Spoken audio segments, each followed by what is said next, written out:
texto.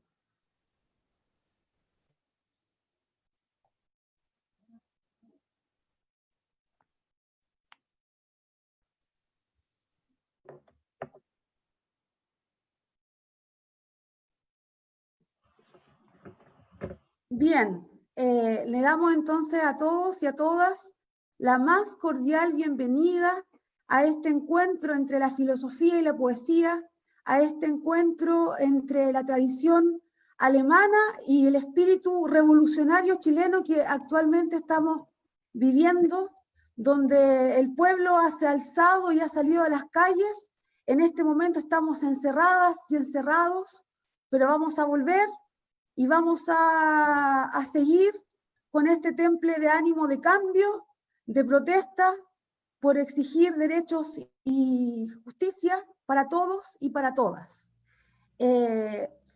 Primero voy a decir algunas cosas que me parecen relevantes de poder decir, ya que Hölderlin es un poeta y un filósofo que se lo debo a un gran amigo que está acá con nosotros presente, que es Nalo Gurman.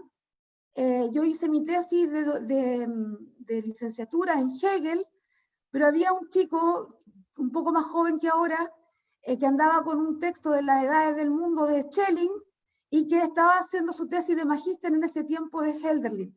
Hablo del año 2011.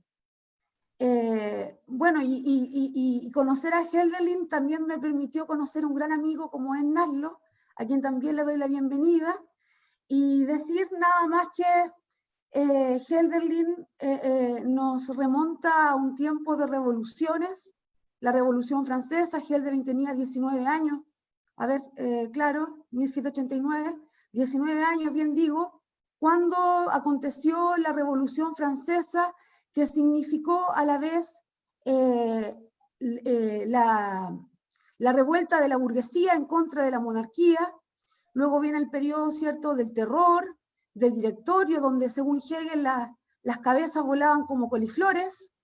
Todo esto va siendo como el contexto bajo el cual se va generando el pensamiento de Hölderlin, un pensamiento que es poético. Otra cosa que quiero decir también es que pareciera ser que en tiempos de crisis como la que estamos viviendo, pareciera ser que en una época de desgarraduras como la que estamos padeciendo, se hace mucho más visible la relación que existe entre el arte y la política, entre el arte como un afán de posibilidades infinitas de la imaginación que nos permite crear nuevas realidades y nuevos mundos, y la política entendida como una suerte de hábito hacia la justicia, en honor a la verdad, ¿cierto?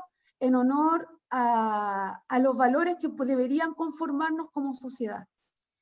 Dice Hölderlin en el Hiperión, o el Eremita en Grecia, dice que el hombre es un dios cuando sueña y un mendigo cuando reflexiona. Y cuando el entusiasmo desaparece, ahí se queda, como un hijo pródigo a quien el padre echó de casa. Esta orfandad, este ser miserable, que es el ser humano cuando reflexiona, y la imposibilidad que tenemos de alcanzar el absoluto, por decirlo así, es una impronta del pensamiento de Hölderlin, ya que hay una contradicción, ¿cierto?, como manifiesta en lo que acabo de plantear, en el sentido de que, claro, los seres humanos, cuando soñamos, somos como dioses, porque las posibilidades de nuestro pensamiento y de nuestra imaginación, como una facultad fundamental que debería ser educada en la universidad y en la escuela desde nuestros años más tiernos, nos plantean un desafío como sociedad en el sentido de poder alzar o de alguna manera motivar y alzar la imaginación y la educación estética del ser humano en pos de conseguir una sensibilidad artística que facilite la conmoción, que facilite la empatía en términos éticos. creo yo que a nuestro sistema educativo le hace falta poesía, le hace falta arte, le hace falta filosofía. Bueno, luego de este marco que quise dar como de bienvenida, yo estoy muy contenta porque hay muchos amigos, amigas, amigos por conocer, amigos de mis amigos. Entonces, esta es una reunión muy linda y estoy muy contenta. Esto se va a dividir en 4 partes. La primera parte es una lectura poética que está a cargo y moderada por Margarita Bustos. Luego vienen 2 exposiciones libres sobre filosofía a cargo del profesor Breno Neto y el profesor Narlo Gurman. Luego viene una tanda poética 2 a cargo y moderada por Isabel Guerrero, una poeta amiga también. Y por último, si es que van teniendo alguna pregunta, alguna consulta, alguna inquietud, pueden utilizar el chat y mediante el chat nosotros, la última parte que es el conversatorio, le vamos a dar respuesta a algunas de esas preguntas, ya que tampoco tenemos tanto tiempo como para dialogar eternamente sobre Hölderlin. Así es que eso, Margarita. Buenas tardes, agradecer a quienes están ya acá en la transmisión de este homenaje a Hölderlin desde la filosofía y desde la poesía. En esta tarde de este 30 de julio 2020, parece que fuese de ciencia ficción, pero todavía en confinamiento. Y como muy bien señalaba Sara al inicio, estamos y continuamos en un movimiento social que no se ha soltado las manos, aunque no nos podamos tocar. Está esa fuerza y están todos los argumentos y están los velos descorridos también. Se han descorrido con mayor fuerza todas esas máscaras y esas manipulaciones del sistema neoliberal feroz que nos habita en este minuto aquí en este país y en todo el globo terráqueo. Decir de este homenaje a Frederick Hölderlin que nos impulsó en esta invitación que nos realizó Sara Portus a sumarnos un verso, y no solo un verso, el poema Pan y Vino, y ahí en la parte 7 de ese poema hay un verso fundamental que nos interpela con una pregunta: ¿para qué poetas en tiempos de miseria? Y esperamos a través de este espacio ir cada uno desde nuestras actuancias y reflexiones, ir sumando reflexiones, certezas o no frente a esa pregunta. Presentar para comenzar la lectura de poesía a Jean-Pierre Codarlupo. Él es de Paita, Perú, e integra el Círculo Literario Tertulia Cero. Ha publicado el libro Caída de un pájaro en el mar en el año 2018, con el que obtuvo el primer premio en el segundo concurso nacional de cuento y poesía Guau de Oro. El año 2017 fue mención honrosa en el 10º concurso El Poeta Joven del Perú, organizado por la Fundación Marco Antonio Concuera. Ha participado en distintas ferias y festivales de poesía a nivel nacional e internacional y organiza el Festival de Poesía Tertulia Cero. Pregunta: ¿para qué poetas en tiempos de miseria? Jean-Pierre nos dice: para no morir de realidad, para alterarla y llevarla a una transformación.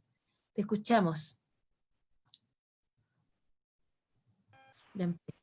Hola, buenas noches.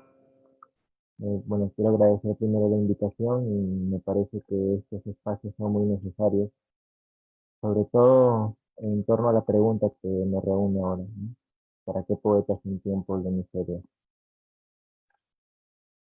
Y la respuesta que di era, bueno, para no morir de realidad, y no estoy pensando constantemente, casi siempre, de que una forma de escritura es una forma de ver el mundo también, y por lo tanto es también tomar una posición frente a lo que pasa en la realidad. Así que el poema que yo elegí de Hölderlin fue País Natal, que lo comparto ahora con ustedes. País Natal. El marino vuelve a encontrar contento su apacible río, tras haber viajado por lejanas islas y hecho su comercio. También yo regresaría feliz a mi tierra si hubiera cosechado tantos bienes como estos males que traigo. Orillas queridas, que me visteis crecer, ¿me consolaréis de este pesar de amor? Prometedme, bosques de mi juventud, darme la paz que a vosotros vuelve. Bordes frescos del arroyo, donde contemplaba el jugueteo de las ondas, río donde veía deslizarse a los barcos. Sí, pronto regresaré. Y vosotras, queridas montañas que antaño me protegisteis, lindes seguros y venerados del país natal, casa materna, cariñoso abrazo de hermanos y de hermanas, pronto estaré con vosotros, siempre leales, y mi pecho así envuelto como con vendas, curará. Pero sé que mi mal de amor no encontrará pronto alivio, fieles amigos, ni los consoladores aires que cantan los mortales lograrán sacarme de esta pena, pues los que no prestan el fuego del cielo, los dioses, también nos dan el sagrado dolor. Aceptémoslo. No soy sino un hijo de la tierra, hecho para querer, para sufrir. Muchas gracias.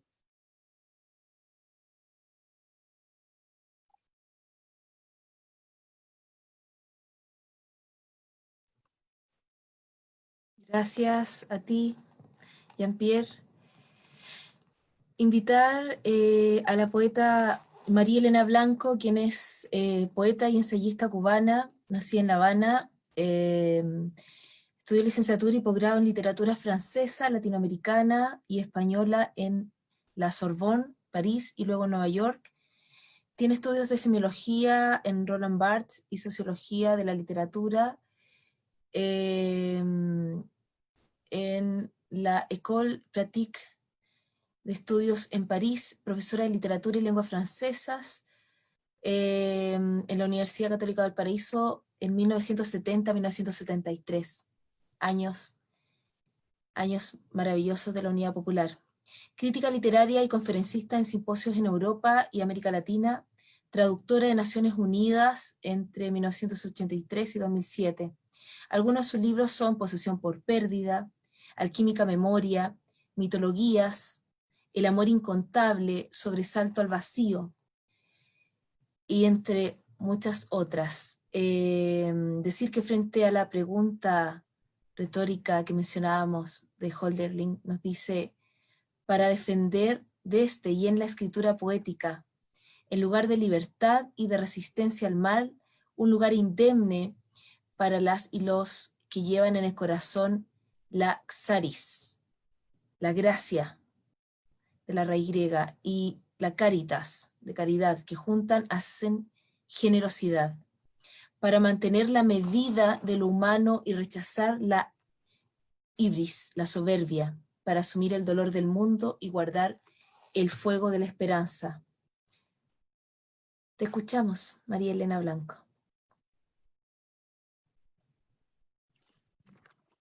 Hola, buenas tardes a todos. Muchas gracias, Sara y Margarita, por la invitación. Y yo elegí leer dos poemas, si hay tiempo. El primero sería Vocación de poeta. ¿Se escucha bien? Vocación de poeta. Las riberas del Ganges oyeron el triunfo del dios de la alegría, del joven Baco, cuando desde el Indus vino conquistándolo todo, trayendo el sagrado vino, despertando a todos los pueblos de su adormecimiento. Tú, ángel del día, no despertarás a los que todavía dormitan. Danos leyes y danos vida, oh maestro, tú que como Baco tienes derecho a la conquista. Poco importan la suerte y los afanes habituales de los mortales, en casa o bajo el cielo, aunque el hombre se alimente y defienda con más dignidad que el animal. Se trata de otra cosa que fuera confiada a los poetas. Solamente del Supremo dependemos, y es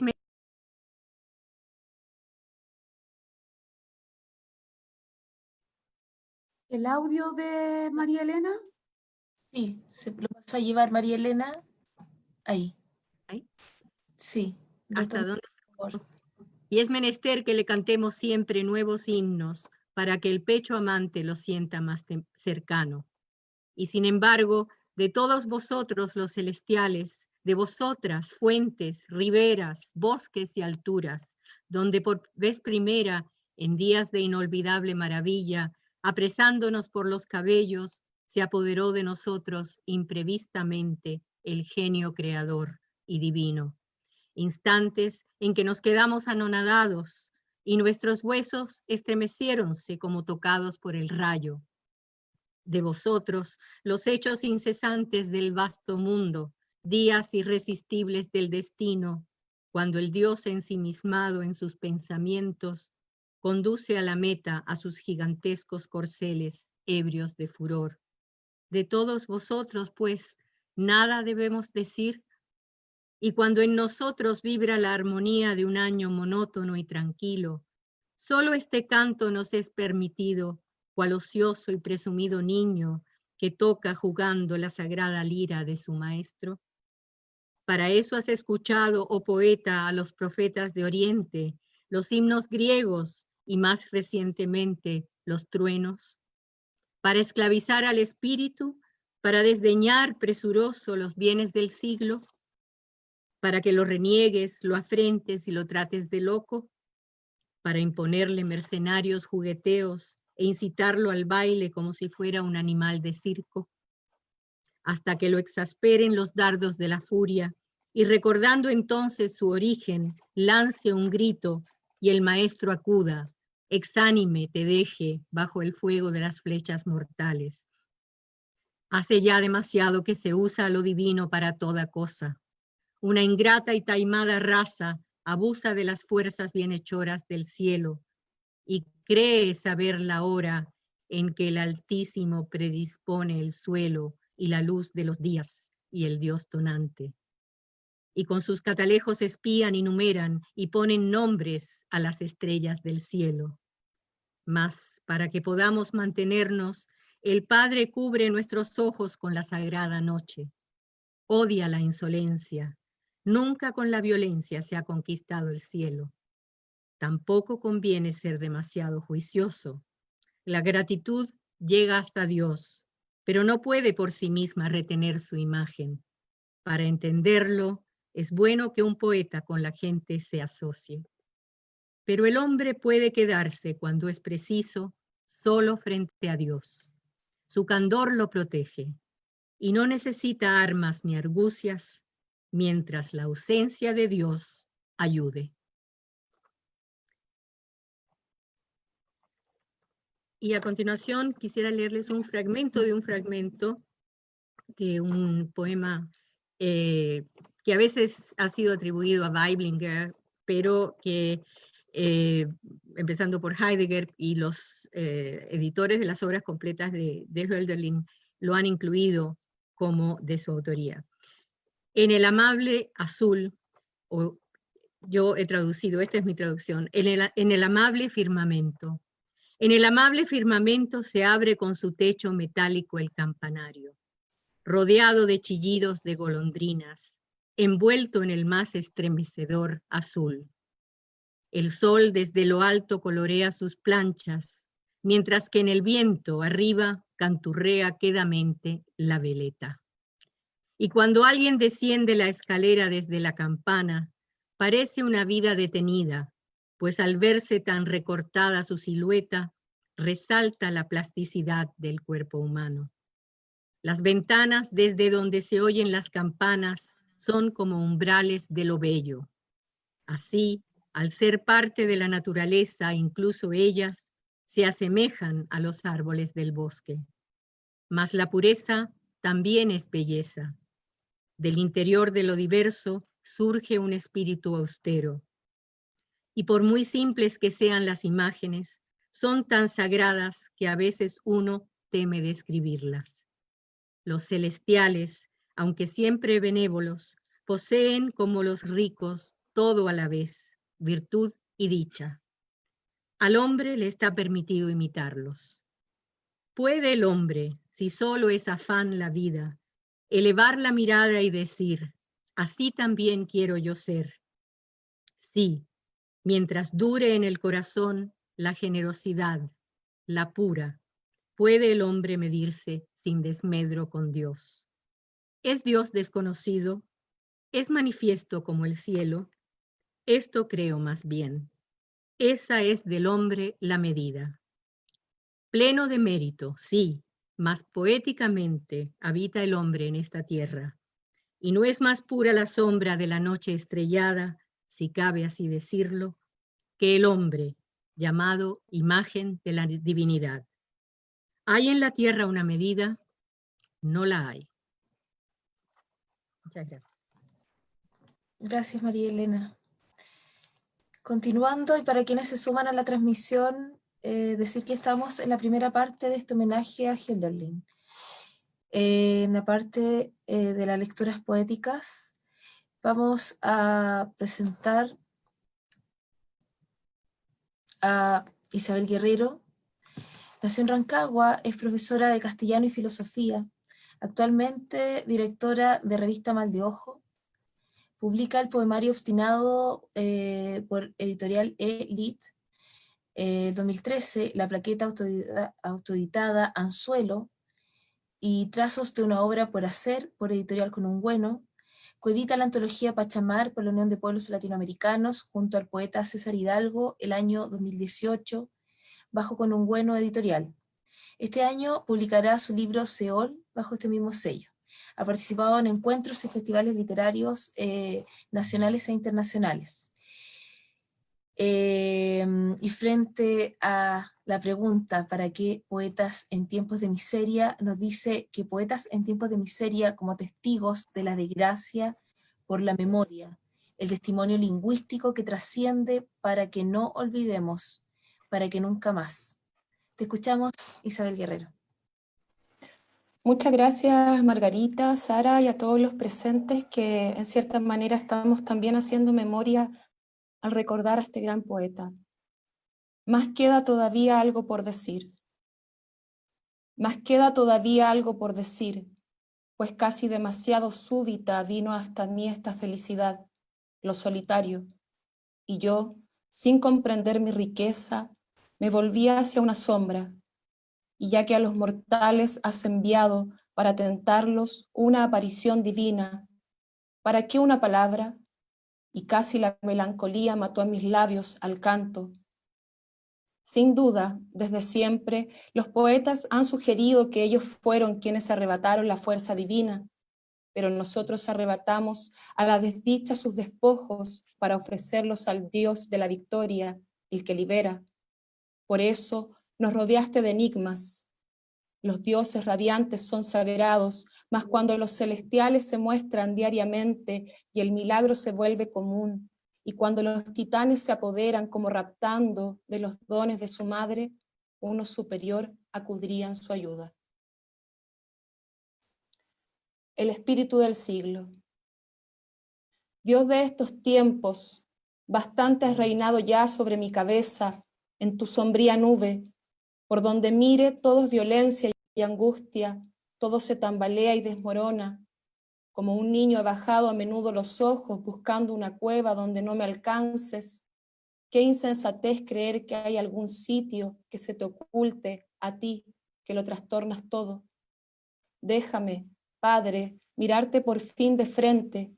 ¿No eres acaso aquel cuyo rayo despertó a mi mente? ¿No ha sido tu poder majestuoso el que me dio la vida?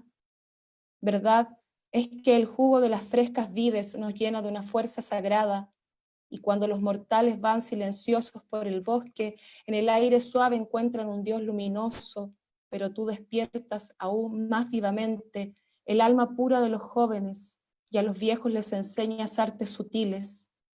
Solo el malvado empeora y más pronto perece, cuando tú, agitador del mundo, lo atrapas. Gracias.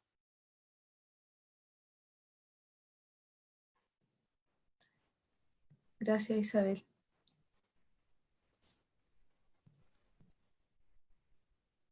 También nos acompaña esta noche en el homenaje John. 36 años, de Viña del Mar, profesor de lenguaje, fotógrafo, hacedor de fanzines y distintas artes del papel. Es editor en Hebra Editorial, con la cual ha publicado distintos escritores, junto a distintos escritores chilenos. Ha participado en revistas de literatura desde el año 2003. Este año publicó el poemario Forestal, el cual se puede conseguir a través de Hebra Editorial.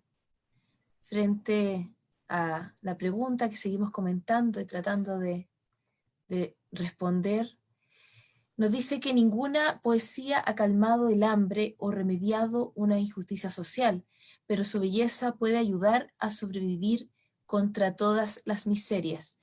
Que esto es parte de una reflexión del poeta Jorge Teillier. Te escuchamos, John. Hola, buenas tardes, gracias por la invitación.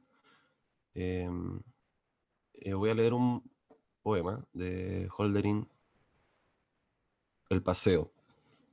Vosotros, hermosos bosques, en la verde cuesta pintados, por donde camino a veces, recompensado con dulce paz, por cada espina en mi corazón, cuando sombrío es para mí el sentido, pues arte y sentido fueron dolor, desde el comienzo.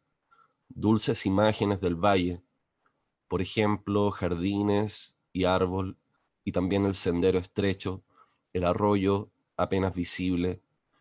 Qué bella luce para alguien en la clara lejanía la gran imagen del paisaje que visito en los días propicios.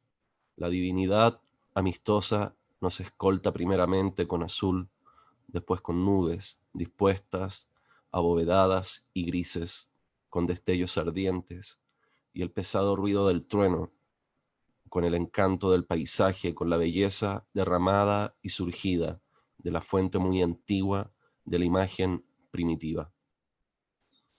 Eso quería compartir. Gracias. Gracias a ti. Bueno, vamos a pasar a la segunda parte que nos reúne hoy, no solo en la poesía, sino que en la filosofía. Mauro. Sí. Bueno, después de la lectura de nuestros invitados, invitadas, de nuestros poetas, vamos a presentar a Laszlo Gurman. Él es licenciado y magíster en filosofía de la Universidad de Valparaíso y actualmente doctorando en filosofía en la Universidad Diego Portales en alianza con la Universidad de Halle, en Alemania. Ha participado en diversos coloquios sobre historia de la filosofía, especialmente relacionados con la recepción de las problemáticas de la filosofía antigua en el mundo contemporáneo. Durante el año pasado fue becario del programa IKI para el aprendizaje de griego moderno y historia de la cultura griega contemporánea en la Universidad de Ioannina, en Grecia. Sus trabajos de tesis de licenciatura y magíster son sobre nuestro autor, y su actual investigación se ocupa de una lectura interpretativa de la relación entre Heidegger, Celan y nuestro poeta. Bienvenido, Nalo, y muchas gracias por participar con nosotros.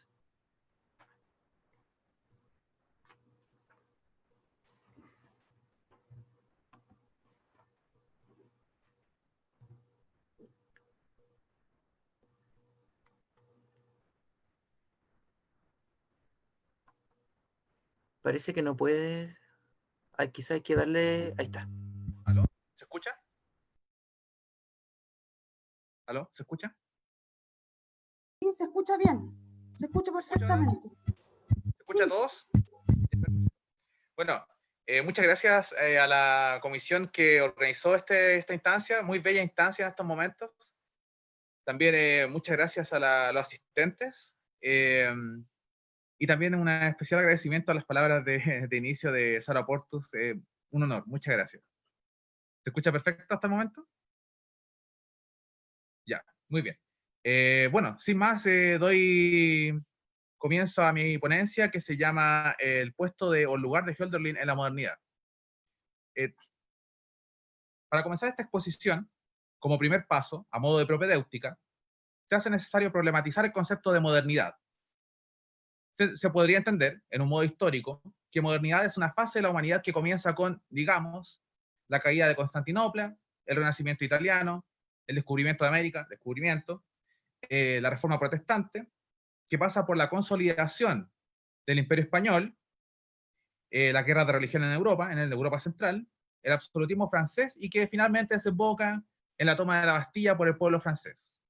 Eso en un sentido histórico. Por otra parte, tomando el concepto de modernidad en su relación con la historia de la filosofía, se podría más o menos, tomando estas mismas distinciones escolares, llamar modernidad al giro post-escolástico en el cual surgen las filosofías de corte racionalistas, es decir, René Descartes, Pascal, Spinoza, contrapuestas al empirismo de Hume y Locke. Esta genealogía llegaría, siguiendo la historia canónica del pensamiento occidental, a Kant y Hegel, con este último, en palabras de Zubiri, alcanzando la madurez intelectual de Europa. Pues bien, estas definiciones de modernidad resultan ser insuficientes para comprender el contexto, la obra poética y el pensamiento filosófico de Friedrich Hölderlin. El Zeitgeist, es decir, el espíritu del tiempo, entendido como contenido cultural, en el que vivió Hölderlin, al menos para el caso alemán, en comparación con lo enunciado previamente respecto de la Europa occidental, estaba claramente retrasado. Alemania, en pleno siglo XVIII, estaba en la misma situación de la Italia renacentista. No era más que un conjunto informe de pequeños reinos y principados sometidos a la influencia política de Prusia, por una parte, y de Viena, por la otra. La herencia cultural feudal aún tenía un peso enorme para 1770, año de nacimiento de Friedrich Hölderlin, Georg Hegel y Ludwig van Beethoven. Esta dialéctica entre una modernidad y el atraso se expresa de modo insistente en todo el arco de tiempo que va desde la edición del Werther de Goethe, 1774, hasta la muerte del mismo. Esta época se puede conocer como el Goethezeit, el tiempo de Goethe. Dicho de otro modo, Hölderlin nace y se desarrolla en una época claroscura, aunque brillante, cruzada por la energía de lo naciente, la filosofía de Kant, el giro copernicano, el movimiento espiritual iniciado en Weimar, es decir, el clasicismo, y la Revolución Francesa. Y por otra parte, el peso del pasado, una Alemania aún sin configurarse como nación, debido a las lógicas del poder feudal. Luego de esta breve reflexión, en la que intento poner de manifiesto que ya el mismo concepto de modernidad es problemático, procedo a exponer algunas características de la obra de Hölderlin en su aspecto estrictamente filosófico. En 1794, mientras asistía a clases de Fichte en la Universidad de Jena, Hölderlin escribió un ensayo llamado Juicio y Ser. Juicio y Ser es un texto breve en el cual hay un diálogo con Fichte, en el cual se expone una ontología que tiene 13 movimientos. Primero que nada, Hölderlin expone una ontología basada en lo que él llama ser absoluto, das Sein schlechthin, ser en sentido absoluto o ser sin más, en el cual habla de la unidad absoluta, sin ningún tipo de escisión entre sujeto y objeto. Luego expone lo que podríamos entender como juicio, pero no juicio en el sentido legislativo, sino que juicio en el sentido ontológico. Para esto, Hölderlin juega con la palabra alemana Urteil, que es Ur, desgarro, una búsqueda muy romántica de buscar el Ur, el origen, y Teil, que es desgarro originario. Hölderlin plantea que este ser absoluto se desgarra en dos polos, el sujeto y el objeto. Solamente aquí puede haber conocimiento. Ahora bien, el sujeto, a su vez, tiene la misma lógica, también se desgarra internamente. Con esto surge la autoconciencia, ya que el sujeto se desgarra en un sujeto interno y un objeto interno. Bien, esta breve lógica dialéctica hay que entenderla como un ser que se desgarra y que no puede ser reconstituido. Dejo esta reflexión aquí para continuar con un segundo texto filosófico, que es uno redactado en 1796. Por mucho tiempo se pensó que era de Hegel, pero ahora los estudios actuales suponen que es de Hölderlin en alianza con Schelling, el cual se llama Das alteste Systemprogramm des deutschen Idealismus, el más antiguo programa del idealismo alemán. Es un texto de carácter programático, en el cual se esbozan algunos pasos a seguir con los cuales se podría, supongamos, recomponer esta unidad perdida. El texto habla de una ética, habla de una política en la cual se debe deshacer el Estado, y también finiquita o termina con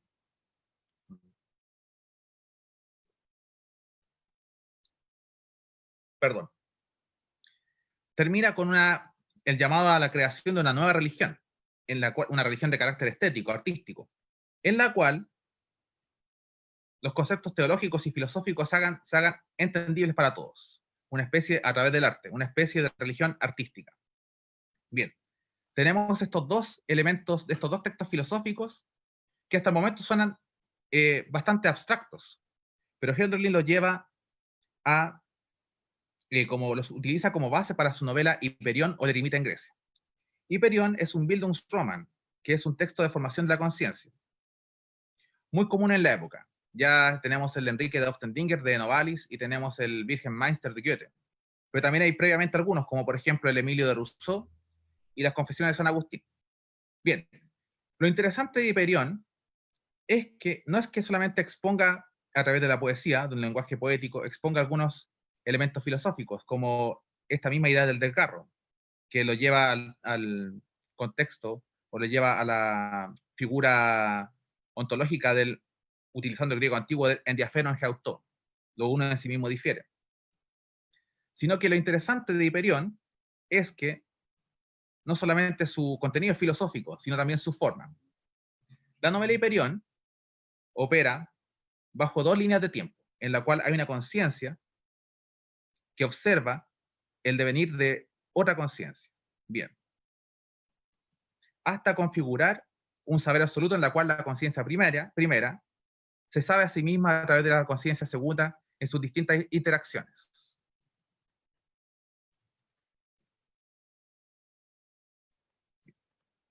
Ahora bien, una vez expuesto esto, y con esto para hablar sobre el puesto de Hölderlin en la modernidad, se hace evidente que, por ejemplo, la fenomenología del espíritu de Hegel, escrita publicada 10 años después de Hiperión es de 1797, comparte esta forma. Bien. Con esto, quiero defender la tesis de que no es Hölderlin un poeta hegeliano, como muchas veces se ha dicho, sino que más bien Hölderlin sería un poeta que abre espacios de pensamientos en la modernidad y de la modernidad. También, para ir configurando este lugar de Hölderlin en la modernidad, se hace necesario entender que también juicio y ser contienen ya en sí misma la lógica dialéctica, que usará posteriormente Hegel y después Marx, evidentemente.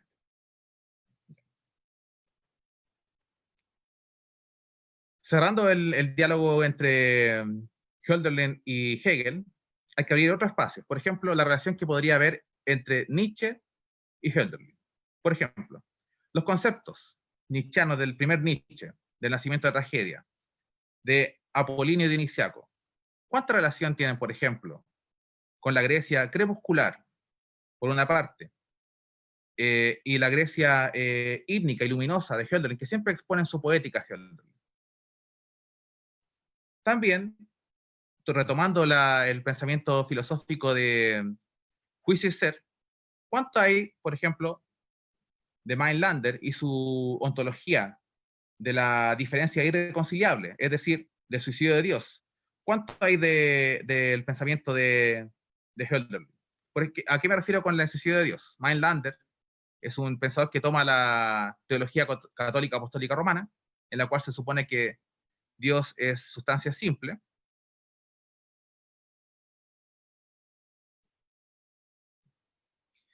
Pero dice, bueno, si Dios es sustancia simple, esto lo extrae Mainlander del Éxodo capítulo 3, versículo 14. Si Dios es sustancia simple, entonces, ¿por qué hay desgarro en todas partes? De eso no cabe más que suponer que Dios se ha suicidado y que lo que vemos es descomposición, desgarro absoluto en todas partes. ¿Cuánto hay de Hölderlin en el pensamiento de Mailander? Bueno, dejando estas interrogantes para la asamblea que está convocada hoy, doy por terminada mi ponencia. Muchas gracias.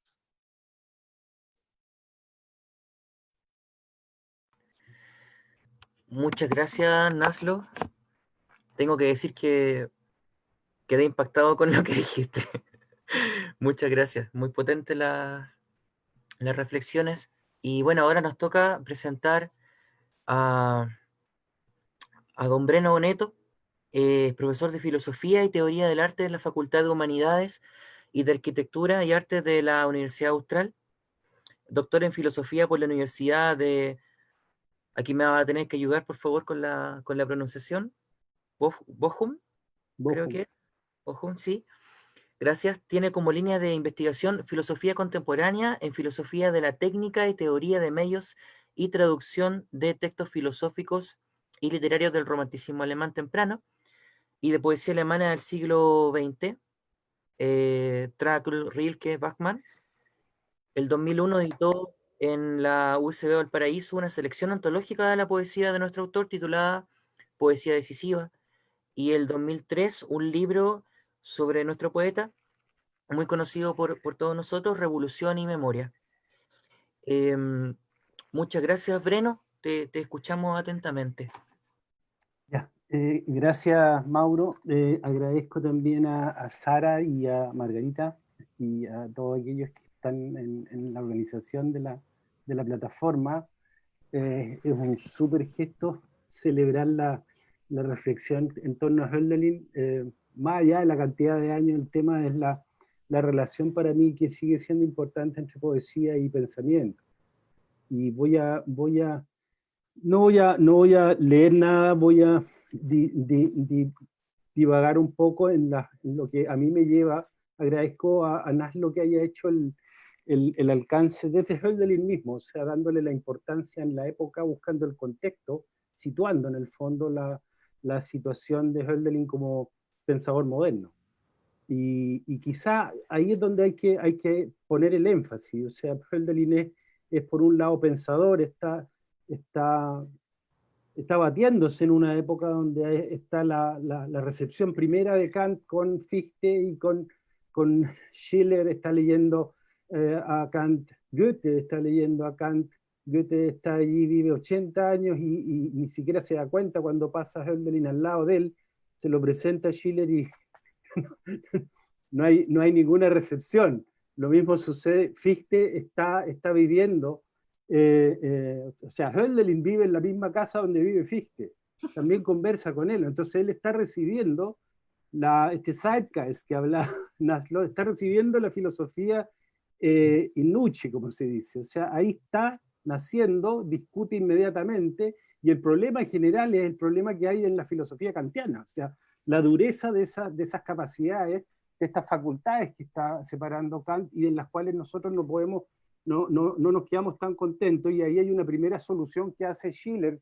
justamente en 1795 con las cartas de la educación estética del hombre, o sea, como un primer ensayo de comunicar las facultades humanas, la razón con la sensibilidad y buscar un tercer estado en el estado estético que permita mejorar la condición individual como estatal o como de pueblo, y que eso evite los barbarismos y las barbaries que están sintiendo al lado en la revolución, en la época del terror, digamos, en la posrevolución, los 4 años de posrevolución donde están cortando cabezas en el lado francés. Entonces, claro, hay una reflexión que hay que hacer entonces de Hölderlin, por un lado como un pensador que está definiendo la recepción también de un nuevo pensamiento que contenga esta situación también política. Fichte va a resolver ese idealismo del yo dividido que no le convence a Hölderlin, lo va a resolver hacia la acción, o sea, lo va a resolver hacia un Estado que que lo promueva, pero justamente también se está viviendo también una recepción de la filosofía de Spinoza. Hölderlin tiene 20 años y ya le está citando a la madre un sermón que acaba de leer en la iglesia a los 20 años.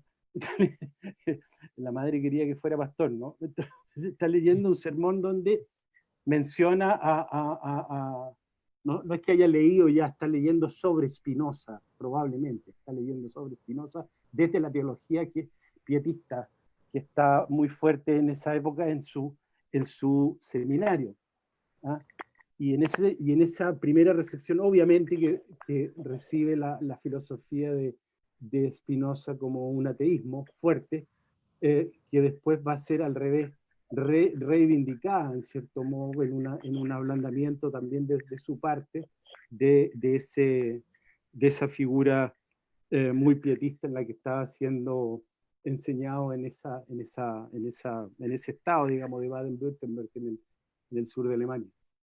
Entonces hay dos Hölderlin ahí que siguen siendo presentes para nuestra época, que tenemos que estar mirando no solamente al poeta, sino que al poeta como pensador. ¿Qué poetas hoy día, pongámonos en nuestra situación actual, qué poetas hoy día tendrían que estar siendo, o creen ustedes que están leyendo a pensadores actuales así de fuerte, digamos, que están definiendo una época?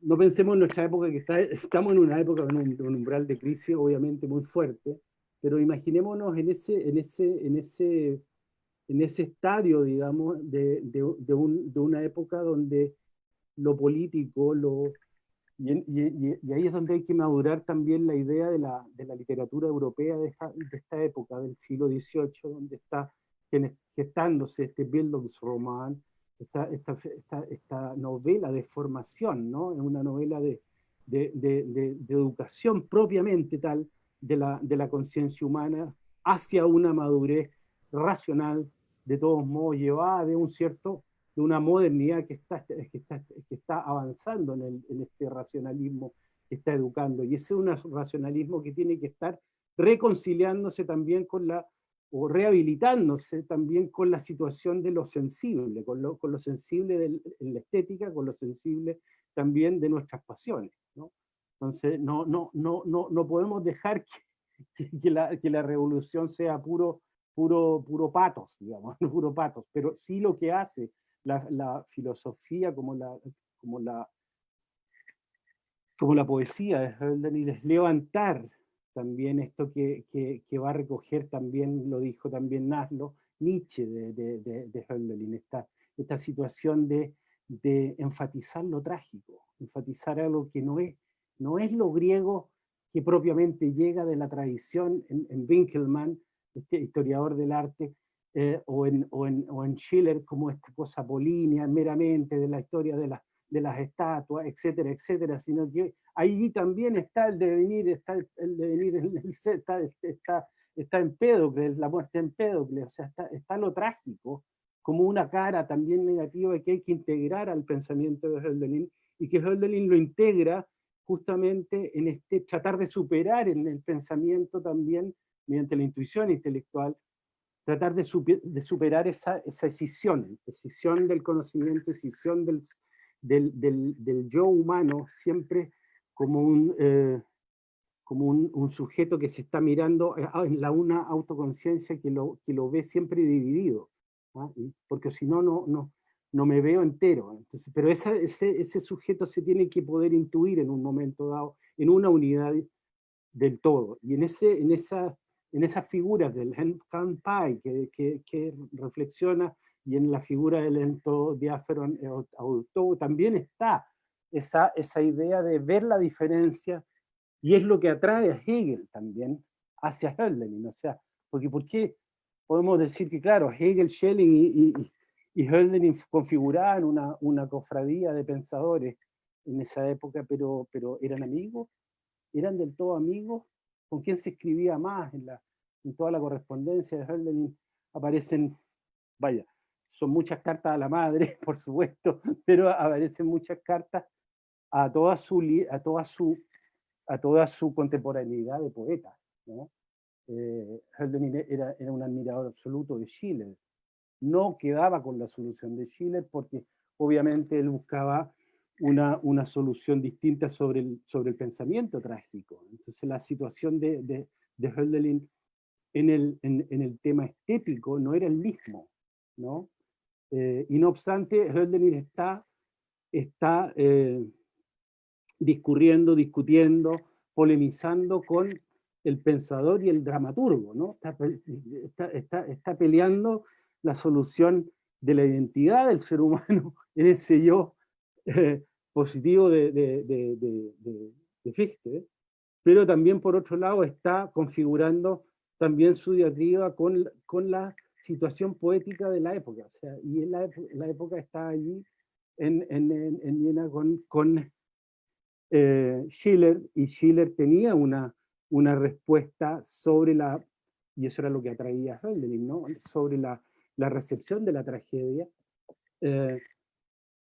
pero no era la que él iba a seguir, naturalmente, ¿no? Y allí es donde hay que rescatar, por un lado, lo que dijo también el Maslow lo mencionó, hay que rescatar en esta tradición esta recepción de lo que se va continuando de lo griego, pero no en la línea de lo griego clásico, de lo griego apolíneo, sino que en la línea nietzscheana, en la línea trágica que va a llegar también hacia el expresionismo alemán del principio del siglo XX, lo que va a llegar y va a retomar Heidegger de Hölderlin, que son justamente los momentos de pensamiento trágico, que son los momentos de reflexión sobre el ser como una unidad que contiene también diferencias, ¿ah?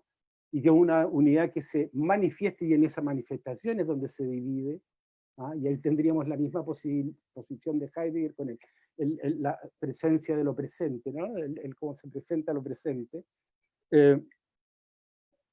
Y por otro lado, las lecturas que también han hecho otros poetas, o sea, otros poetas que contemporáneamente también, o sea, me sonreía recién porque Naslo estaba como en la misma línea que yo había llegado a Alemania con esta idea de sacar el Hölderlin de Heidegger, pero también la relación que había de la recepción de Hölderlin en Celan, en Paul Celan, ¿no? Y en Paul Celan también hay una cosa de buscar en el fondo repasar el Hölderlin histórico. Nosotros aquí hay varios leyeron, y muchos leyeron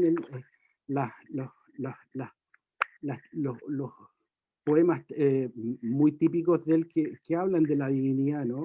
Que están reflexionando en la época, yo diría, en la atmósfera de la divinidad, en la atmósfera de la Grecia antigua, que es donde está Hölderlin igual en el Hyperion, pero esa atmósfera la está viviendo él también desde una religiosidad histórica situada en finales del siglo XVIII, en un espacio de estado principesco muy pietista, ¿no? Entonces, claro, él está luchando también contra una racionalidad que, si se hubiese aceptado el nivel de racionalidad de Spinoza, obviamente que habría caído también en ese ateísmo, pero él tenía justamente una reflexión antes de leer a Spinoza, está con una devoción por la Santa Escritura, y tiene una lectura mucho más de fe, y por eso que habla desde el corazón, le dice a la madre, cuando dice, por fin pude probar que efectivamente todas las razones podrían ser muy potentes, salvo que eviten pensar la fe en Cristo, porque la fe en Cristo sí supondría la existencia, sí supondría la inmortalidad del sujeto humano posterior. Entonces se juega ahí un salto que ya es post-fe. Entonces, más allá de lo que venga después a escribir Kant también, o Fichte también, sobre la relación con la divinidad, con la religión, ya había tomado su línea, y entonces lo que tenía que justificar era reconciliar ese racionalismo efectivo de la modernidad que estaban haciendo, pero también esta razón que había que educar como estaba en Fichte o como estaban en la Revolución Francesa, necesariamente saliendo fuera de sí, ¿no? Entonces, claro, Hölderlin padece todo el tiempo justamente por esa razón, y cuando padece en sus cartas siempre está escribiendo: he tenido que volver nuevamente a Kant porque Kant me tranquiliza, Kant es como un hospital para mí, etcétera, etcétera, ¿no? Entonces esa situación de terapéutica que busca de repente en la filosofía es para controlar también su ímpetu poético, que lo tiene en una concepción de la poesía de la antigüedad, en una concepción. Piensen que Hölderlin en el seminario, cuando él sale del seminario, la tesis del seminario de Hölderlin es una tesis sobre la forma artística y los artistas, casi como el cuento este de Vasari, donde junta a todos los arquitectos, a los mejores artistas y pintores y arquitectos de 1555. Hölderlin escribe su tesis sobre los artistas de la antigüedad griega hasta el siglo V, que es la época clásica. O sea, imaginémonos del siglo X al V, o del XIII menos AC al V, para mencionar quiénes son los artistas de la época. Nosotros tenemos algo recién parecido en la poética de Aristóteles, cuando Aristóteles menciona cuáles son las artes que están funcionando. En la primera página de la poética aparece la aulética, la citarística y las formas líricas, ¿no? El ditirambo, etcétera, etcétera, los himnos. Y Hölderlin está haciendo su poesía tal cual como la antigüedad griega.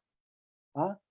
Estos hermosos y largos himnos que son puro pensamiento. O sea, hay algo que está allí que, de donde también va y lo que hace y por donde profita, porque en el fondo Hegel es del pensamiento ese poético, de un pensamiento que es lo que vamos a llamar romanticismo, ¿no? Ese romanticismo en donde cada ontología hecha desde el pensamiento, desde la política, desde la religión o desde la ciencia, supone un mismo nivel ontológico, y eso es lo que pretende Heidegger después también en su época, ¿no? Cuando en el siglo, o sea, y la recepción es absoluta. O sea, Heidegger le roba desde 1934 al 39 todos los conceptos importantes a Hölderlin.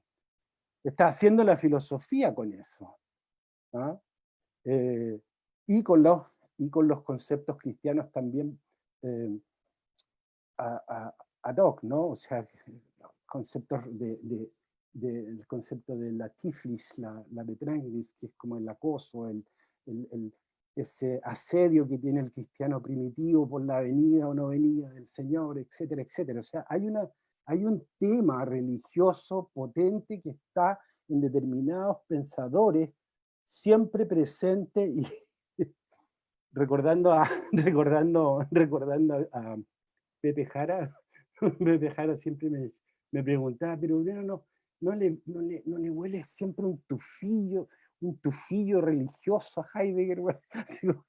Como que está, pero sí, todos ellos son hijos o han tenido una relación con el tema de la formación religiosa, pero la formación religiosa nunca la quiso, por decirlo un poco Hölderlin. Hölderlin habría sido el poeta más feliz, y cuando se tuvo que conformar ya con su tema, ya se pierde, fue, y son las dificultades que tenían también en la educación de los pupilos que tenían como encargo, como preceptor, como Hofmeister, ¿no? como profesor de familia burguesa, etc., ¿no? Yo no sé si me pasé, Estamos como en el tiempo, Breno. Agradecemos mucho tu exposición. Nos queda un semblante nomás, era eso nomás. Quería como ver digamos, la relación de la importancia también de la traducción de los textos, porque cada vez debemos actualizar un poco la lectura para una época determinada, pero también revisarla Otra cosa que yo me di cuenta mucho, y por eso hice los textos sobre Hölderlin, que por un lado era la deshistorización de los poemas en la filosofía, o sea, sacar de contexto mucho el tema de la revolución, la relación con Rousseau, por ejemplo, etcétera, etcétera. Todas las citas de Heidegger son totalmente deshistorizantes. Pero por otro lado también la relación cuando uno es traductor tiene que ver con una cosa que aquí me voy a poner a todos los poetas en mi contra, que tiene que ver con que a veces, incluso las traducciones de Valverde, son demasiado floreadas, son demasiado dulces, son demasiado... Hay una necesidad de poetizar, sobrepoetizar en la traducción, que no es tal. ¿Ah? Que a veces incluso leyendo al mismo Hölderlin, parece a veces está demasiado prosaico. ¿Ah? Y si nos fijamos, la crítica que se le hace de la filosofía por las traducciones que hizo de Antígona, tienen que ver también con una redacción que él también inaugura a su manera, ¿no? Y por eso que en ciertas poesías, lo mismo, lo que acaba de leer, ¿quién leyó recién? María Elena, ¿quién leyó? Tú leíste en Liebliche Bläue, ¿no? En Amoroso Azul. Hay una cosa, es una retórica sin solamente con coma, está como sin parar encabalgando un verso detrás del otro, resulta un párrafo enorme, son 3 párrafos, leyó un fragmento, y ahí a veces en esos trozos no parecen tan poéticos, no son tan poéticos Breno, en el sentido de una superpoder. perdón que te interrumpa, Ya, Breno, pero te dejo ahí. hay unas preguntas que están preparadas en el chat sobre esto que están mencionando. Entonces, son muy buenas reflexiones para el conversatorio. Desde ya decimos, seguramente hay preguntas para Naslo y para Breno que pueden estar en el conversatorio, pero por razón del tiempo, le vamos a dar el paso a Isabel Guerrero para la segunda parte de la lectura. Muchas gracias, Breno, y pasamos a Isabel. Muchas gracias, Mauricio. Continuamos con la segunda parte de la lectura de poesía. A continuación, Carolina de Los Ángeles Uría Paz. Ella vive en La Paz, Bolivia. Tiene 23 años y estudia literatura en la Universidad Mayor de San Andrés. Desde hace casi 2 años forma parte de la Sociedad Boliviana de Estudios Clásicos, donde apoyan los proyectos relacionados a la educación, arte y literatura clásicas. Además, trabaja en edición de manera independiente. Frente a la pregunta, ¿para qué poetas en tiempos de miseria? Carolina nos dice, cada tiempo tiene sus propios artistas. Estamos justo en un tiempo de muchas miserias políticas y sociales. La respuesta de los artistas debería estar acorde a esas problemáticas. Necesitamos siempre artistas que nos muestren una perspectiva diferente a lo que ahora estamos acostumbrados a ver en esta decadencia. Carolina. Buenas noches, ¿se me escucha bien? Bueno, buenas noches y muchas gracias a Mauro por la invitación.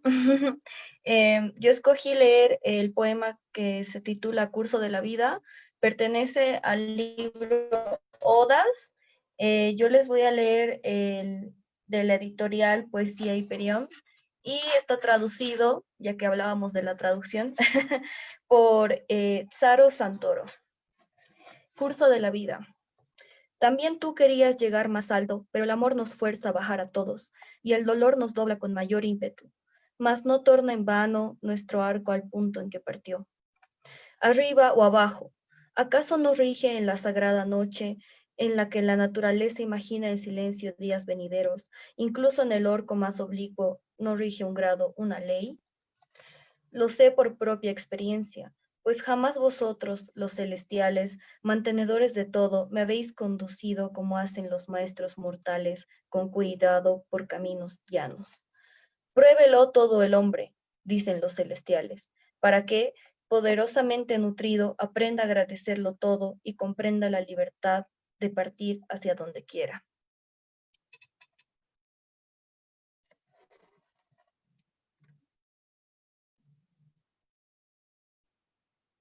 Ahí termina el poema. Muchas gracias, Carolina. A continuación, Margarita Bustos, poeta, docente y gestora cultural. Actualmente se desempeña en gestión y activismo por los derechos humanos de las diversidades sexuales y por la educación superior inclusiva. Algunos de sus poemas han sido publicados en las revistas La Mancha, Cine y Literatura, Mal de Ojo, Trilce, Iberoamérica y Valpoesía. Ha participado en encuentros literarios nacionales e internacionales en Perú, Argentina y Uruguay. Codirectora del ciclo de literatura de mujeres versadas, organizadora del encuentro poético musical Colusión Poética y la Ciudad de las Mujeres, traducida parcialmente al rumano. Es parte de las antologías internacionales publicadas en pandemia este 2020, Antología Internacional de Poesía contra los Molinos de Viento, también en Brevirus, Antología Internacional de Microficción. Algunos libros publicados, Maldigo el paraíso de tu abandono, Eros en la lengua y Existenciales. Margarita nos dice, frente a la pregunta ¿para qué poetas en tiempos de miseria? Para cantarle a la existencia social, personal, para asumir, ver, leer la oscuridad en tiempos aciagos y las contradicciones cotidianas de las acciones más luminosas y también las más viles realizadas por la misma especie. Humanidad. Margarita. Gracias. Habíamos coincidido en esta elección de poemas, también decirlo, que dentro de toda la amplia obra de Hölderlin y del poema Pan y Vino, una pequeña selección para este momento. De la primera parte. A nuestro alrededor, la ciudad descansa, las calles alumbradas están silenciosas y adornadas con antorchas, pasan los carruajes con un rápido ruido. Saciadas de los bienes del día, la gente vuelve a sus casas y alguna cabeza prudente sopesa ganancias y pérdidas en la paz del hogar. Vacío de uvas y flores y de faenas humanas, también se adormece el mercado, pero una música no llega de lejos jardines. Quizá sea un enamorado o un solitario que sueña con distantes amigos y tiempos juveniles, y las fuentes inagotables y frescas murmuran, junto a los perfumados arriates, en el aire oscurecido, tañen lentas campanas, y fiel a su mandato, un sereno pregona las horas. Ahora una brisa huidiza sacude las copas del soto. Mirad sigilosamente la imagen de nuestro planeta. Me voy a saltar a la parte 5 de este poema. Al principio llegan sin ser percibidos, sus hijos se rebelan contra ellos, demasiado luminosa y deslumbrante les parece la felicidad. El hombre teme a los dioses, apenas un semidios sabría los nombres de los que se acercan llenos de regalos, pero mucho es el coraje que le infunden, las dichas que le traen, y no sabe qué hacer con tantos bienes. Crea, se prodiga y piensa conferir a las cosas profanas un valor sagrado cuando con su mano necio y generoso las bendice. Los inmortales toleran esto en lo posible, pero luego parecen reales de verdad, y los hombres se acostumbran a la felicidad y a la luz, y a mirar el rostro divino, sin velos, de los que hace mucho, todos y cada uno, eran conocidos por su nombre, de los que colman de alegría los pechos tranquilos, de los que primero y a solas cumplían todos los deseos. Pero así es el hombre. Cuando la dicha está a su alcance y un Dios en persona se la trae, no lo reconoce. Pero desde que sufre entonces, sabe expresar lo que quiere, y entonces las palabras se abren como flores.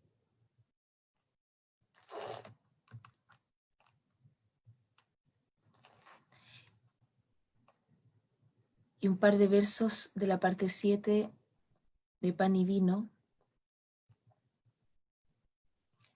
que dice: pero llegamos demasiado tarde, amigos, sin duda los dioses aún viven, pero encima de nuestras cabezas, en otro mundo.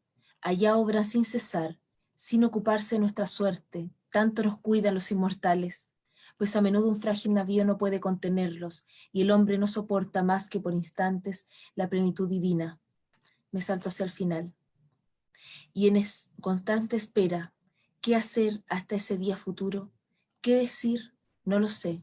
¿Para qué poetas en tiempos de miseria? Pero son, me dices, semejantes a los sacerdotes del Dios, de las que en las noches sagradas andaban de un lugar en otro. Gracias. Muchas gracias, Margarita.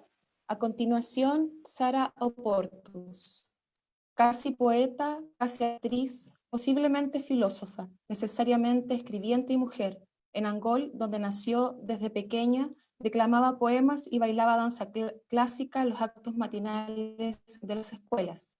En el año 2002, luego de que terminó su educación media, se trasladó a Santiago. Su poemario Madre de la Madre, 2018, fue presentado en el primer Festival de Poesía de Piura, Perú, organizado por Tertulia Cero. Se suman a ese trabajo 2 poemarios no publicados, Orfandad en el mercado de mi casa, 2012, y Crucifixiones, 2016. Obtuvo el primer lugar junto a Simón Marambio en el Slam Poetry organizado por el FIP Santiago 2018. Ha participado como ponencista en distintos coloquios de filosofía en Chile y Argentina. Actualmente, junto a Jo Quesada, crearon Filosofía y Encierro, un programa de conversación semanal que es parte de Cita de Libros del Mostrador. Frente a la pregunta, ¿para qué poetas en tiempos de miseria?, Sara nos dice, si la poesía no son meras palabras y podemos habitar poéticamente esta tierra, entonces la poesía es ante todo acción o praxis. La poesía es la llama que enciende y funde las cadenas para nuestra liberación. Sara. Muchas gracias. Voy a leer Como en un día de fiesta.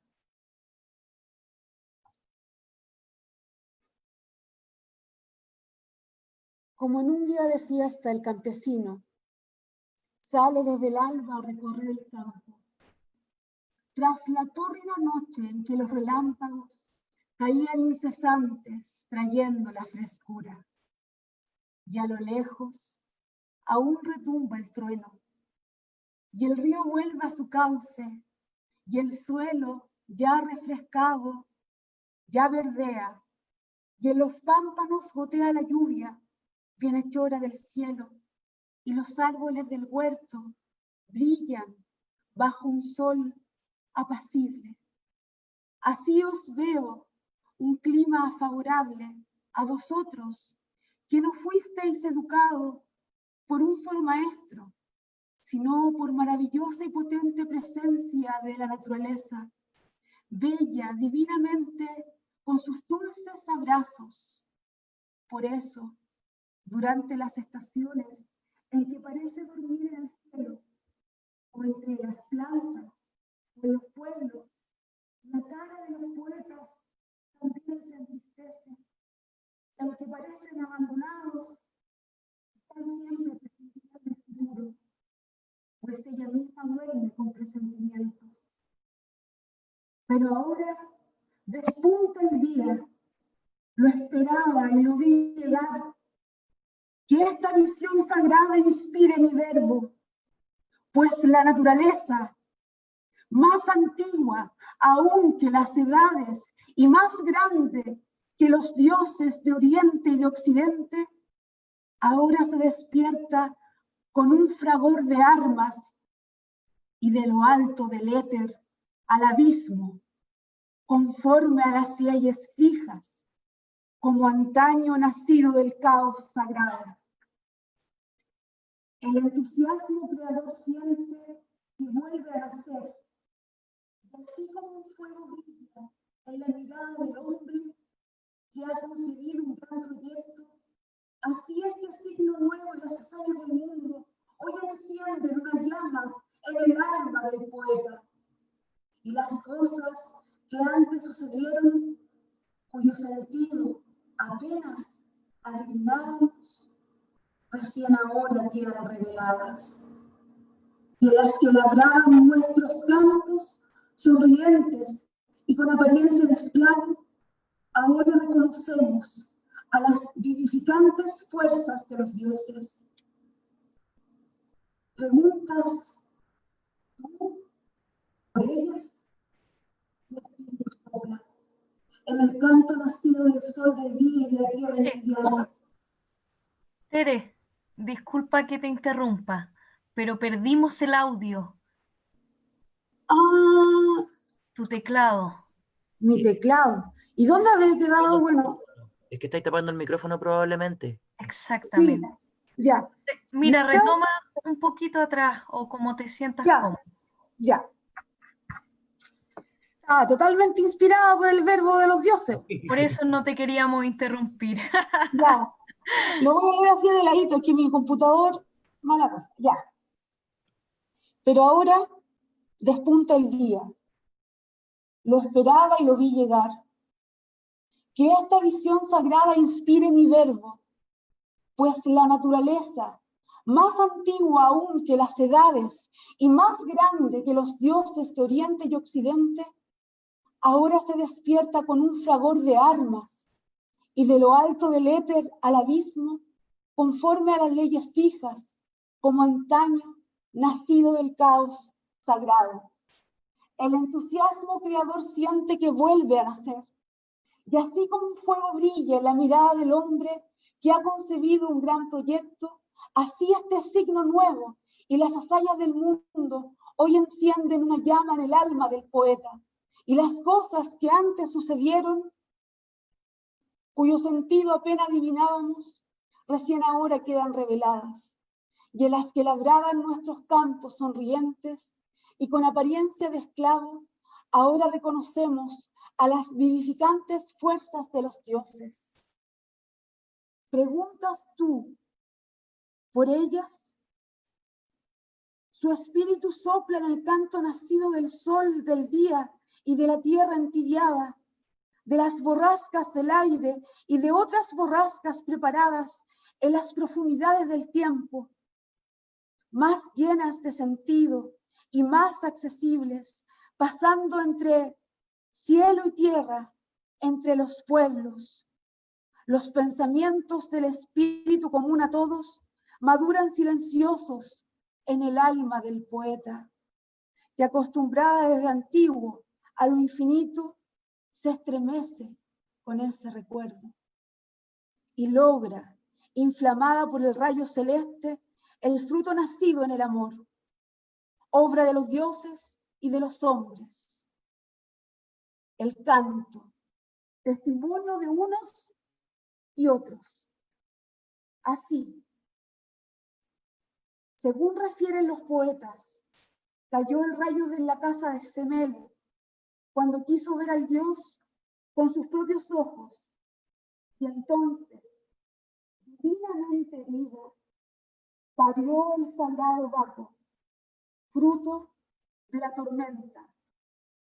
Por eso, los hijos de la tierra ahora pueden beber sin peligro el fuego divino, pero a nosotros, poetas, corresponde estar con la cabeza desnuda bajo las tormentas de Dios y aferrar con nuestras manos el rayo paterno y brindar al pueblo con nuestro canto el don celestial. Pues si nuestros corazones son puros e inocentes nuestras manos, el rayo puro del Padre no nos consumirá.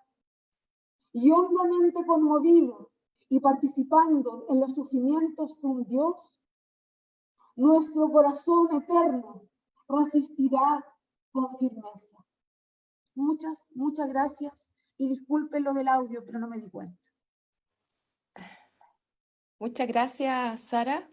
Ya para ir finalizando esta segunda parte de lectura, invitamos a Mauro Rojas, poeta de Recoleta, de más abajo del río Mapocho. Nace el 84 y deambula por distintos lares.